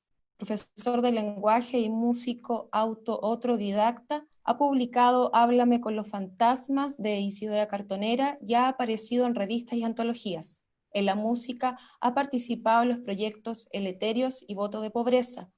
Con su proyecto actual, Parasomnia, ha publicado un EP bajo el sello Inclub Records de Lima. Actualmente prepara un EP bajo el nombre Pan de Dios y un libro ilustrado en conjunto con Carmen Quirós. Para la pregunta ¿para qué poetas en tiempos de miseria?, Mauro nos dice: la poesía ha surgido de los lugares y situaciones más insospechados. En verdad, habita en todo lugar. Por lo mismo, si hay tiempos de miseria, de ella misma surgirá la poesía. Los poetas solo deben saber escuchar y recogerla. Mauro. Muchas gracias. Voy a leer 2 poemas breves de la época de juventud. Brevedad. ¿Por qué eres hoy tan breve? ¿Ya no te gustan los largos cantos? En otros tiempos, esperanzado, tu juvenil canto no parecía que alguna vez fuese a terminar. Así, mi canto es como mi ánimo. ¿Querrías impregnarte de los púrpuras crepusculares? Míralos, se hacen pálidos, la tierra ya está fría, y el molesto pájaro de las noches viene a batir tu frente con sus alas. Y el otro es lo imperdonable. Olvida a tus amigos, búrlate de un artista, denigra, rebaja a un espíritu profundo. Dios te lo perdonará, pero nunca turbes la paz de los que se aman. Muchas gracias.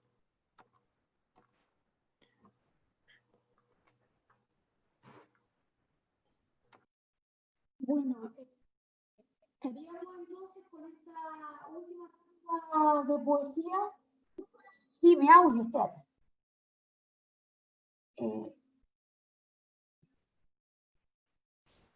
Ya, ahora sí.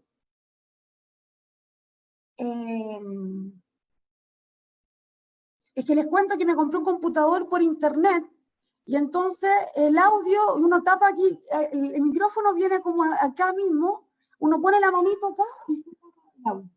Eso es todo. Bueno, pero ya estamos en tierra derecha. Muchas gracias a Isabel Guerrero, quien estuvo moderando esta última pata de poesía, ¿cierto?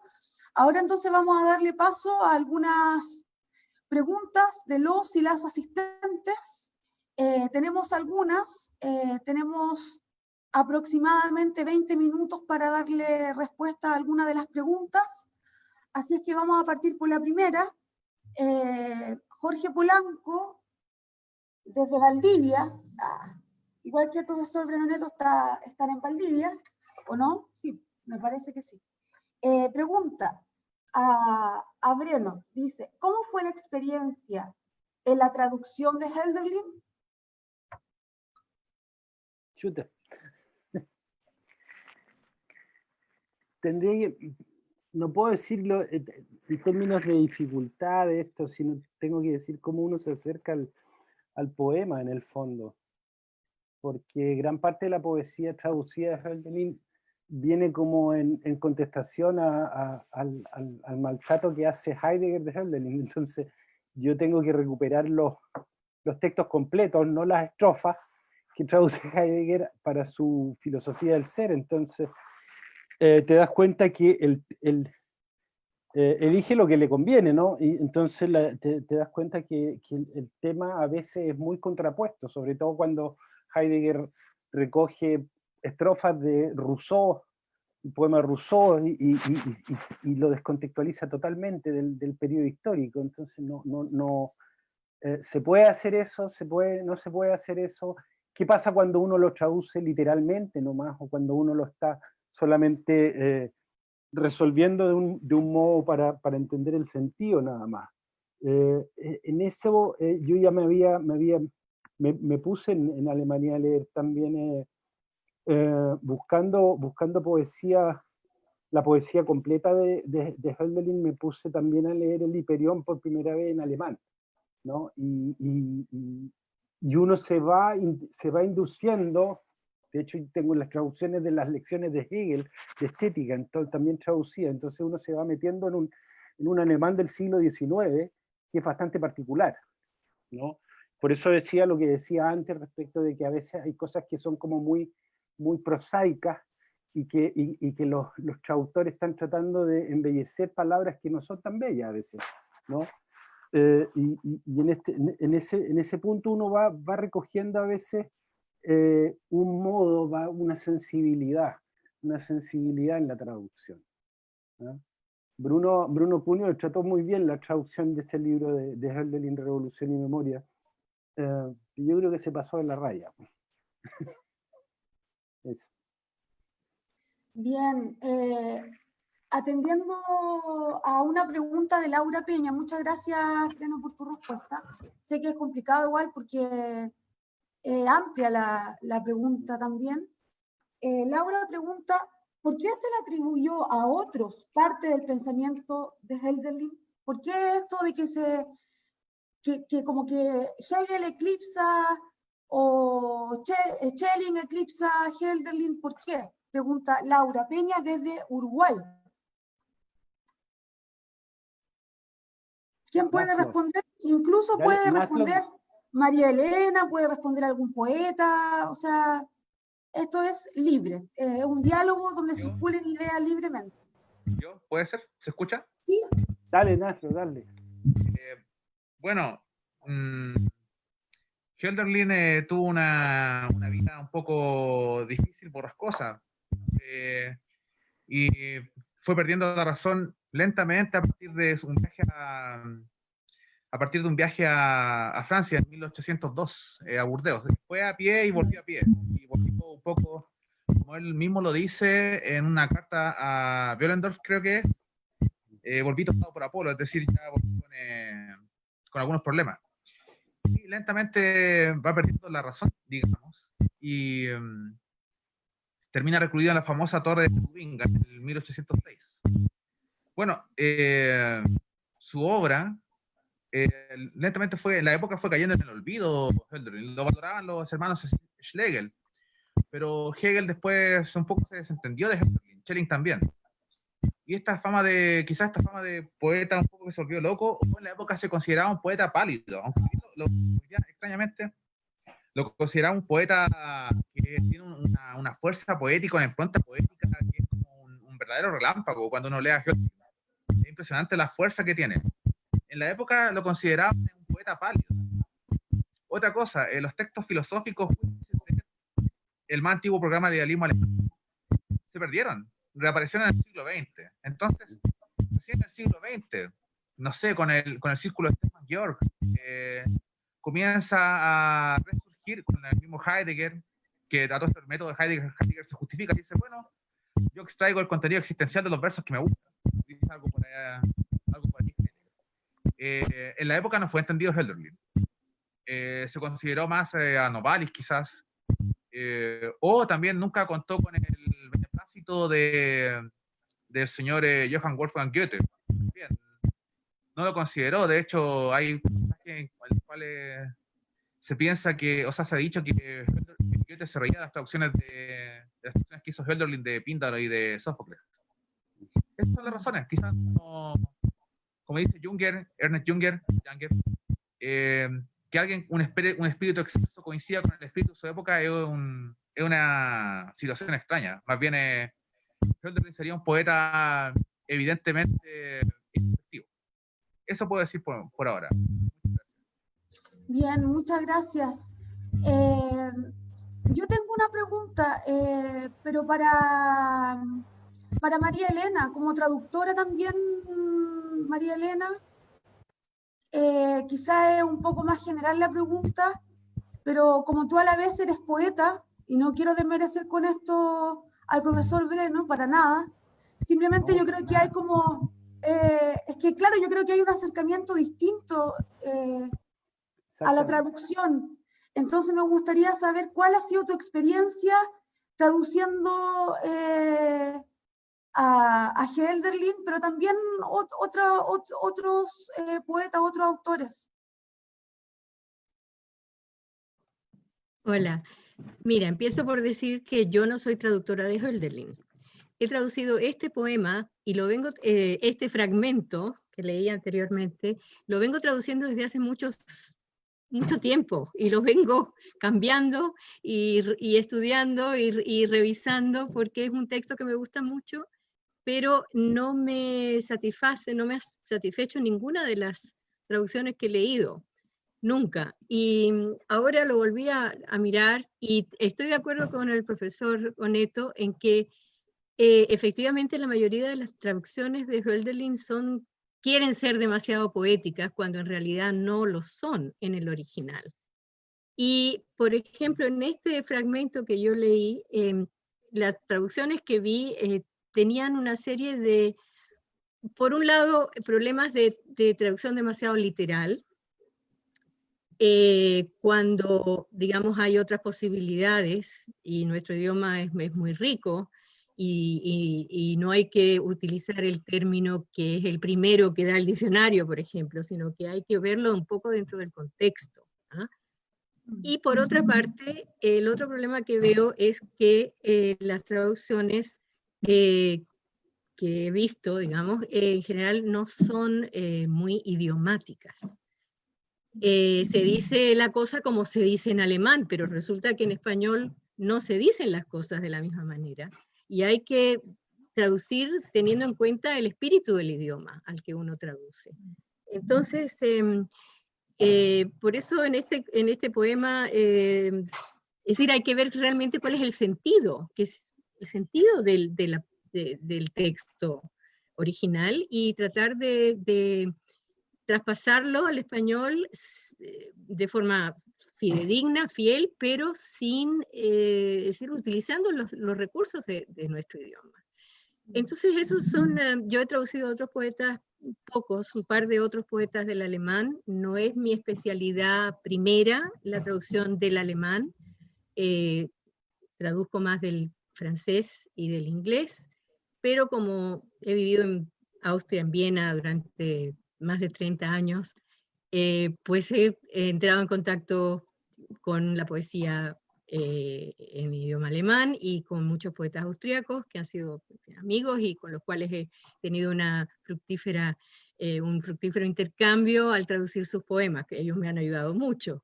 Y eso es una cosa fundamental cuando uno traduce en general a un poeta, porque la poesía no es como traducir un texto de las Naciones Unidas, de lo que yo tengo mucha experiencia también, y que también tiene sus bemoles, pero traducir poesía es otro tema, o tiene tela, más tela, como dicen los españoles. Eso es lo que puedo aportar a la discusión en este momento. Muchas gracias, María Elena. Liliana dice, ¿qué tema la traducción?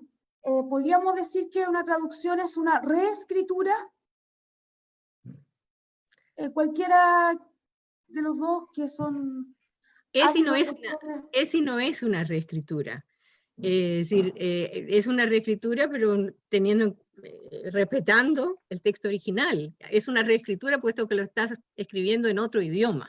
¿Ah? Y como dije antes, con los recursos de ese idioma, que no son los mismos necesariamente recursos lingüísticos del idioma original. Pero desde luego no se puede decir, eso ya cuando uno pasa a reescribir el poema, estamos hablando de una versión poética. Es legítimo, lo han hecho muchos poetas, Octavio Paz, traducido a Baudelaire, por ejemplo, a su manera, maravillosos poemas, son poemas en sí, por derecho propio, pero son versiones del texto original, no son traducciones. Perfecto, muchas gracias, María Elena. Naslo Gurman quería hacerle una pregunta a Breno también, me dijo por interno. ¿Escucha? Sí. Una pregunta doble, pero ojalá breve para que tengamos tiempo para otras personas también. Una pregunta para el profesor Breno Neto. Al final del poema Andenken, que él tiene su traducción, creo que se llama Remembranzas, que es una traducción muy, muy bella. Hölderlin habla sobre aquello que dejan, que otorgan o que dejan, que regalan o que fundan poetas. Para él, ¿qué es esa obra que dejan los poetas? Y también para ti, que uno de mis poemas favoritos de Hölderlin, que es como un día de fiesta. ¿Por qué el poeta enfrentar la tormenta de Dios con la frente en alto, y por qué puede tomar el rayo con la mano desnuda? El verdadero poeta, por supuesto. Eso, brevemente, para que respetemos los tiempos de las otras personas. Muchas gracias. Voy a empezar por atrás. Tengo dificultades con tu audio. Sí, como un día de fiesta, claro. Como un día de fiesta, y en ambos, diría yo, también estoy muy imbuido en el tema de la filosofía heideggeriana. Entonces, cierto que uno elige cierta traducción también llevado el espacio literario, el espacio de pensamiento en el que está metido en cierto momento. Yo también estoy totalmente de acuerdo con María Elena de que a veces uno después ya no está totalmente de acuerdo en las traducciones que hizo, pero para nada, porque hay cierta insatisfacción si tienes la posibilidad después de leerlo en el idioma original. Y en ese sentido, claro, porque el poeta, es que el poeta de los poetas, como dice, el más poeta de los poetas, como dice Heidegger de Hölderlin, es porque él poetiza la situación del poeta. O sea, el poeta es, y en ese sentido se está instalando una cierta epistemología en esa época, donde está, claro, también se anuló a Hölderlin por el romanticismo, que era un grupo de particulares que eran literatos, pero también pensadores, y por eso Hegel los anula después también. Y hay toda una lectura con el romanticismo. En ese romanticismo como aislado de Hölderlin, él está tematizando la situación del poeta que está bajo el fuego de los dioses, porque él ya se siente, ya tiene la capacidad de conectarse con el uno, con la divinidad, y sabe dónde está la unidad. ¿Ah? Entonces sabe lo que significa ese ser ya diferenciado, como para Heidegger sería el ser que está en todo y que nunca, y que siempre se va a sustraer, pero no al poeta. Hay una imagen ahí que la leyó, creo que Sara, la leíste, donde está el Dios, y los poetas aparecen como los servidores del Dios, ¿no? Hay una lectura ahí, también uno podría preguntar, porque hay varios términos en griego que dicen al poeta, ¿no? El bate, el término aedo, el término que es más bien el lírico, esa asociación de poesía y canto que hay en la época clásica griega, tiene que ver con eso. O sea, el poeta vaticinador o el poeta que es profeta es el poeta que está desde el pensamiento, pero un pensamiento que es intuición, sensibilidad e inteligencia, está naturalmente completamente bajo el rayo divino, ¿no? La otra pregunta era la Andenken. Preguntaba sobre Andenken. Remembranza, ahí lo traduje un poco recurriendo a esa lectura heideggeriana, ¿no? del recordar como un pensar, entonces un remembrar como un volver a traer a la memoria, pero del pensamiento. El recuerdo lo lleva directamente al corazón, ¿no? Pero aquí en el remembrar elegí la palabra remembrar por traerlo al pensamiento, como la reunión del pensamiento es Mnemosine, es la reunión de todas las formas de pensar, ¿no? Y ese es el estado único, el ser de Heidegger, el ser en el que está pensando también Hölderlin.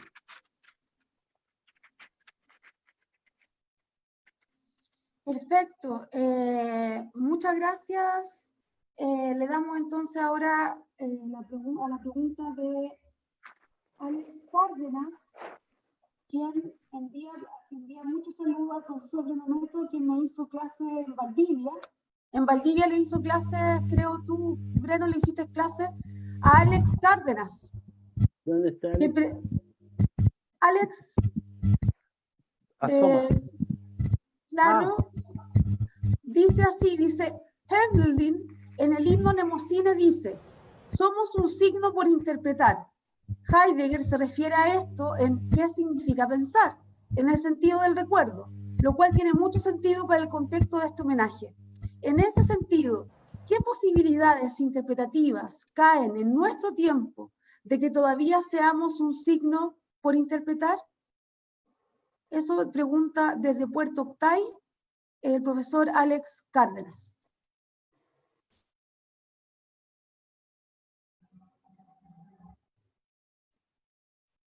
Está difícil la pregunta, es como reinterpretar también nuevamente a Heidegger. Porque, claro, ¿qué pensamos cuando pensamos en esa recepción? Me acordé de varias cosas, me acordé de que efectivamente la situación a propósito de la traducción. Hay unas traducciones que hizo Huidobro de poesía europea, y en esa aparece un texto de Hölderlin, y Huidobro nunca supo alemán. Entonces, las versiones son versiones poesía pura de Huidobro ahí, ¿no? Y por otro lado, en el tema de la que dice Alex, ahora me quedé en blanco, recurrir a Anzeichen sind bedeutungslos. Somos un signo indescifrado, los traducen, ¿no? Somos un signo que todavía no encontramos el sentido del hombre, es ese signo. Hölderlin también, un trozo del Estasimón de Antígona también recurre a la descripción que hace del ser humano, ¿no? De este ser humano que es salvaje también, que es capaz de técnica, que es capaz de salirse con esa ibris, ¿no? A cosas muy, muy fuera de o escapar de la justicia, del espacio justo, ¿no? Todavía no está claro, tiene mucho que ver eso con esta idea también en Nietzsche, o en que también está en Jaspers, esta idea de que el hombre es un ser inacabado, un ser que no está del todo definido. ¿Ah? Cuando Nietzsche dice que lo cita Heidegger también en alguna conferencia de los 60, lo cita también para decir que esto del ser incontratado y por otro lado la ciencia que pretende totalmente definirnos por el ADN y tenernos completamente en un mapa ya definido, y el hombre todavía es algo que todavía está en pleno hacerse, en pleno definirse, cuál es su rastro, cuál es su origen, hacia dónde va. Perfecto. Para ir ya cerrando, Carolina desde La Paz tiene una pregunta, no la puso en el chat, pero quizás la puede decir en voz alta. Sí, la voy a decir en voz alta. Buenas noches otra vez. Tengo una pregunta, también retomando el título del homenaje, ¿para qué poetas en tiempos de miseria? Y también haciendo una transversal, ¿no? Sobre todo lo que se ha hablado desde una perspectiva filosófica, pero también de reojo, digamos, desde una perspectiva discursiva a partir de la traducción, ¿no? Y cómo escribe Hölderlin, perdón por la pronunciación. Quisiera preguntar para ustedes, ¿cuál sería la posición que Hölderlin mantiene como poeta, ¿no? ¿Cuál es su posición como poeta ante su sociedad, ante los propios poetas, sus colegas, o incluso ante su misma escritura, ante la misma imagen de poeta? Quisiera saber, no sé, ¿en qué posición ustedes lo sitúan o cómo lo ven?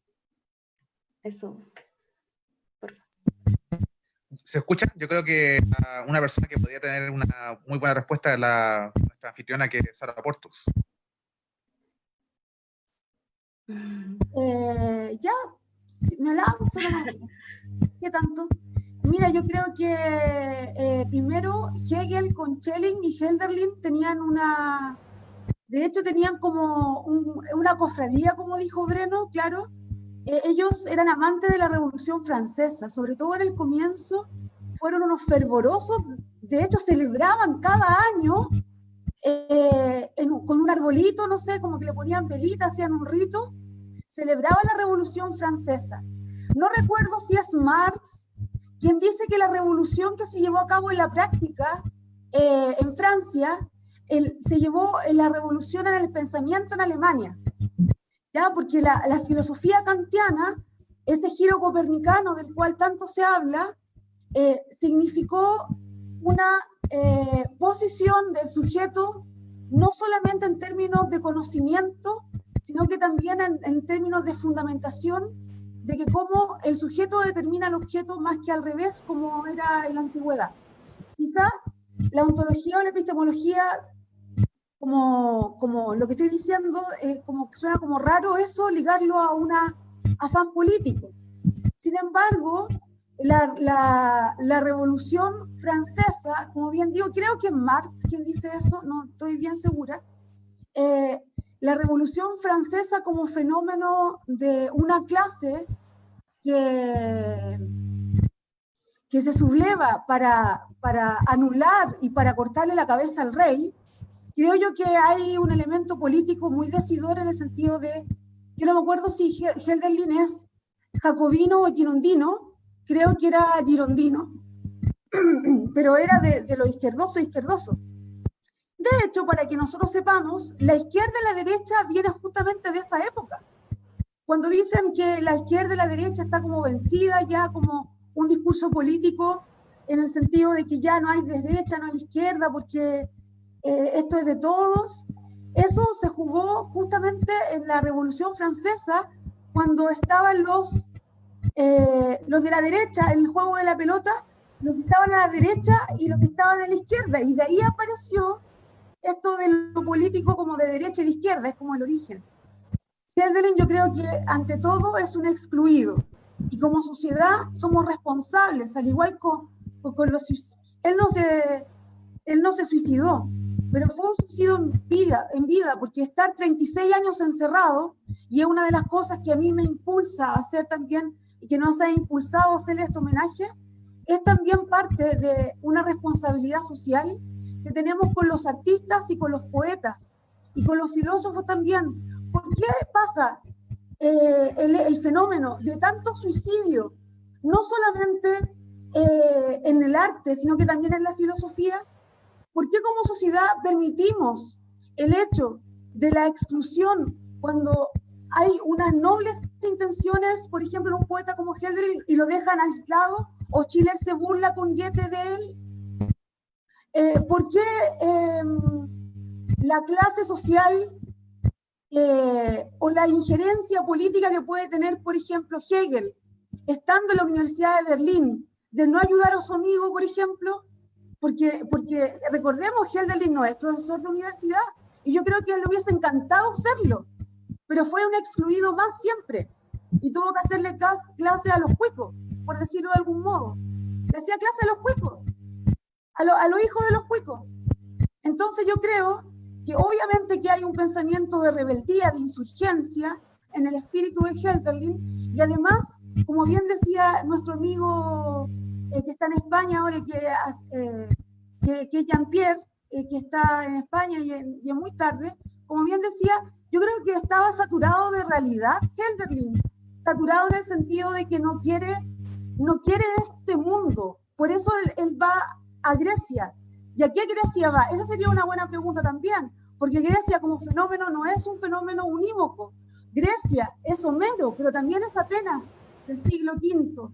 Entonces hay toda una complejidad de poder dar una respuesta unívoca a lo que tú preguntas, pero creo que con lo que dije es suficiente, porque si no, estamos ya como en la hora. Muchas gracias, Carolina. No sé si alguien quiere aportar algo más a lo que dije, no sé.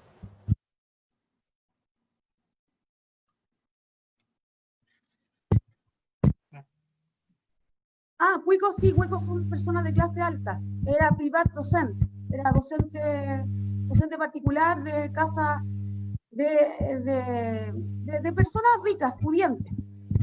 ¿Se entiende? O sea, no se entendía, pero está buena la aclaración que hizo Mauro en el chat. Bueno, no sé si alguien quiere agregar algo, estamos ya en el tiempo.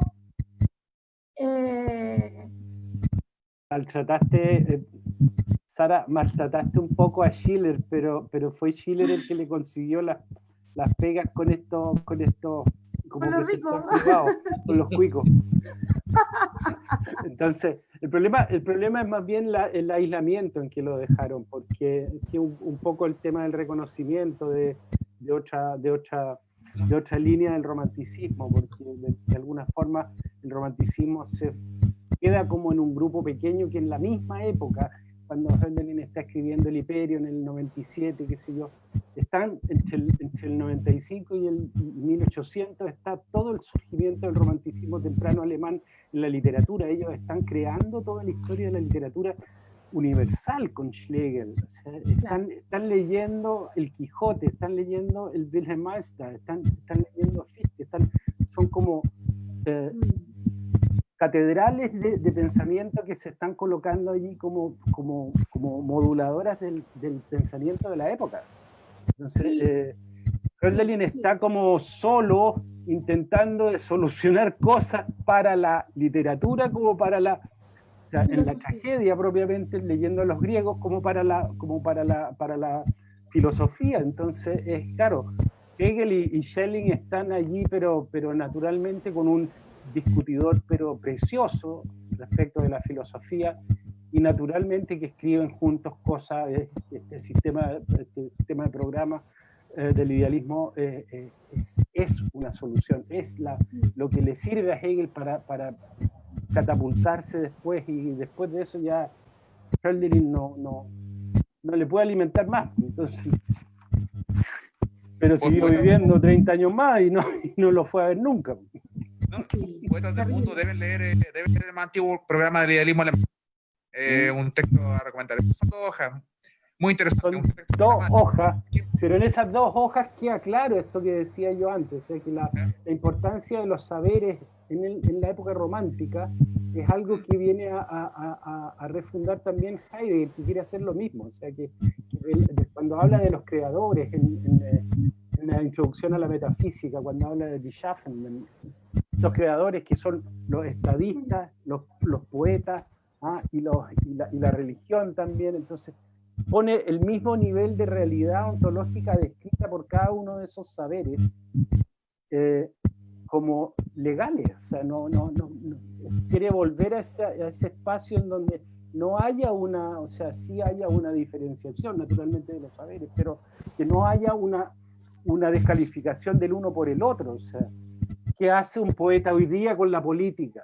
Solamente alaba, le hace un poema, Zurita, a Frey, le hace o hay otra relación de la poesía. ¿Qué pasa con todos esos poetas excluidos? Hablamos de un Hölderlin aislado. ¿Qué pasa con toda la poesía metafísica, la poesía que fue excluida acá por todos los críticos en este país? O sea, Carlos de Roca, Gustavo Osorio, etcétera, etcétera, toda la poesía metafísica, Rosamel del Valle, Humberto Díaz Casanuevas, que fue a ver a Heidegger y discutió sobre Hölderlin. Él recoge en su poesía también a Hölderlin, a Rosamel también. O sea, ahí hay recepciones que no están hechas. Sí, bueno, yo creo que estamos finalizando ya este lindo encuentro. Mauro, Margarita, quizás quieren decir algunas palabras como para ir cerrando. Yo quisiera, en verdad, bueno, agradecer mucho a todas y a todos. Me quedo con la sensación de que quedaron muchas cosas, probablemente, ¿no? Y más que nada, ojalá que a futuro esto nos pueda reunir tal vez en otras circunstancias, sea con Hölderlin o en relación a otro poeta, ¿no? Pero que claramente esto trasciende, esto es con Hölderlin, pero trasciende aún más a Hölderlin, nos convoca de una manera totalmente actual. Así que muchas gracias a todos y ojalá sigamos en contacto. Agradecer a cada uno de quienes fueron compartiendo poesía, filosofía, reflexiones, y por supuesto a quienes han estado escuchando en estas casi 2 horas acá de transmisión. La invitación es a seguir leyendo, revisitando a Hölderlin, su vasta obra de distintas aristas, poniéndolas por supuesto también en diálogo con nuestro contexto actual. Eso, muchas gracias. Bueno, y nada más que agregar que como lo que a mí me surge como pregunta que me llevo para mi casa, bueno, estoy en mi casa, es el hecho de que en la modernidad había una disputa entre lo antiguo y lo moderno. Entonces, esa disputa estaba dada porque Kant dijo que habíamos pasado como humanidad a la mayoría de edad, en el Sapere Aude. Yo me pregunto, como latinoamericana, chilena, mujer, y todas mis determinaciones interseccionales, por decirlo así, ¿cuál es el lugar que para los alemanes tenía Latinoamérica en este momento? Porque yo creo que para ellos éramos unos bárbaros. Entonces también yo creo que tendríamos que tener como una crítica, una recepción también crítica, creo yo, como latinoamericana y latinoamericana, sobre todo pensando en Enrique Dussel, ¿cierto? Con este pensamiento decolonizador, pero hacer de nosotros, hacer parte de Hölderlin, pero distanciarnos también críticamente. Nosotros tenemos nuestro Popol Vuh, por ejemplo, tenemos nuestra naturaleza, tenemos nuestra historia del pueblo mapuche, y creo yo que todo eso también podría encender el fuego celeste y volver a los dioses y a la naturaleza, y que nos vivifique y nos glorifique como pueblo chileno y latinoamericano. Eso, muchas gracias, que estén muy bien, nos vamos todos muy contentos, todos se tienen que ir, y estamos al lado. Muchas gracias, Sara, muchas gracias, Margarita, encantada de Cabros, cuídense mucho. Igual, un abrazo, María Elena. Abrazo, muchas gracias. Sara, Lili. Gracias, Tere.